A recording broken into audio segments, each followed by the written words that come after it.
Breaking news, Nigerians. Finally, Dele Farotimi has been sent to prison. Nigerians have reacted to this.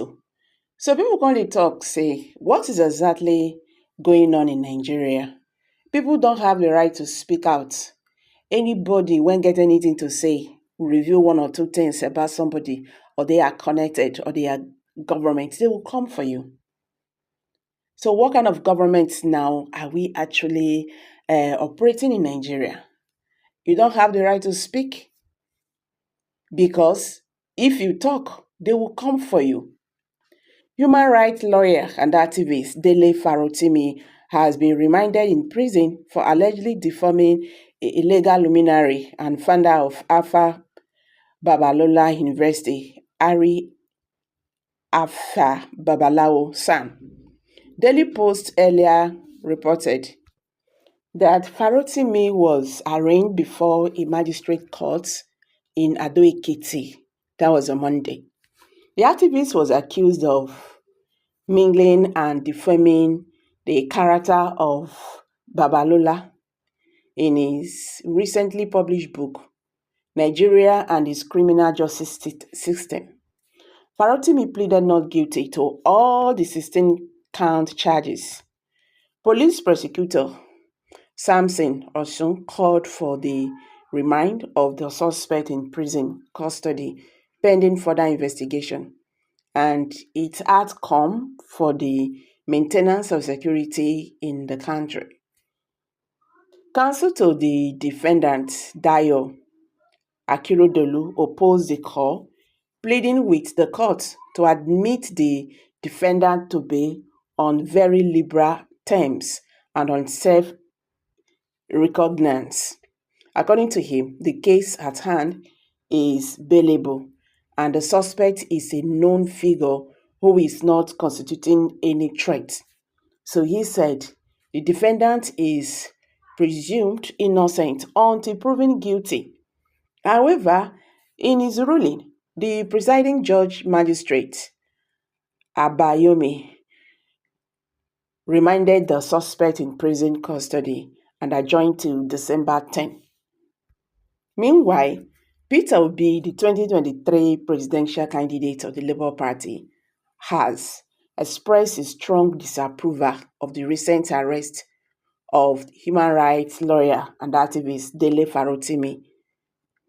Farotimi was apprehended by the Nigerian police force in Lagos following a defamation complaint lodged by Tony Elumelu, the chairman of the United Bank for Africa (UBA).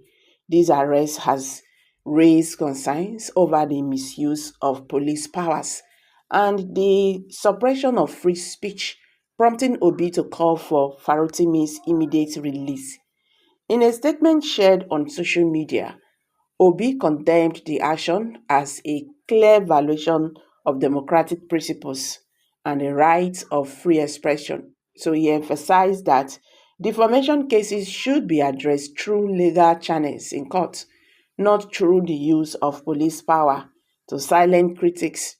Obi also highlighted the alarming trend of individuals in power using their influence to suppress opposition, which undermines the democratic fabric of the nation. So according to Daily Post, the arrest occurred just a day after Farotimi publicly raised concerns about threats to his life from powerful political figures. This subsequence of events has led to fears that the Nigerian authorities are attempting to intimidate voices that challenge the status quo. Obi further pointed out that as a former governor and private citizen, he has frequently been defamed and insulted, but has never resorted to using the police or any other authority to silence those responsible. The Labour Party presidential candidate also questioned the role of the Nigerian police, calling their actions in the case a misuse of their powers. He stressed that police should serve the people and uphold the constitution, not act as tools of those in power to settle personal grievances. This situation raises critical concerns about the independence and professionalism of legal enforcement in the country. So we called for the immediate and unconditional release of Dele Farotimi, urging the police to remember their duty to the Nigerian people. According to him, the resort to police action in this case risks of abuse of power and raises serious concerns about the independence and professionalism of the police as a civil force. I hereby request that Dele Farotimi be released immediately and unconditionally. The police must recognize that their allegiance is to the constitution and the people of Nigeria, not to narrow their interests at the behest of those in power. So guys, when I don't hear the matter now, how na see this one? I beg share your thoughts below the comment section. Don't forget to give us a thumbs up. Share this video, let it go viral. Let Nigerians understand what is happening today in the Nigerian political landscape. Thank you and bye for now.